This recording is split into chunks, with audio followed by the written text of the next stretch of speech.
بسم الله الرحمن الرحيم. هل أتاك حديث الغاشية؟ وجوه يومئذ خاشعة عاملة ناصبة تصلى نارا حامية تسقى من عين آنية ليس لهم طعام إلا من ضريع لا يسمن ولا يغني من جوع.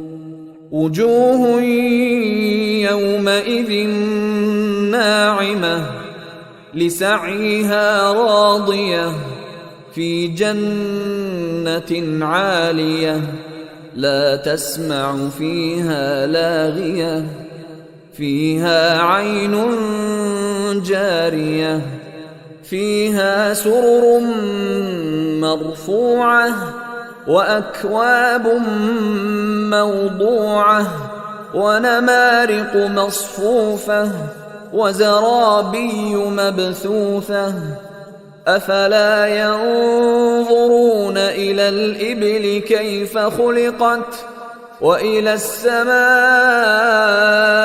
كيف رفعت وإلى الجبال كيف نصبت وإلى الأرض كيف سطحت فذكر إنما أنت مذكر لست عليهم بمسيطر إلا من تولى وكفر فيعذبه الله العذاب الأكبر.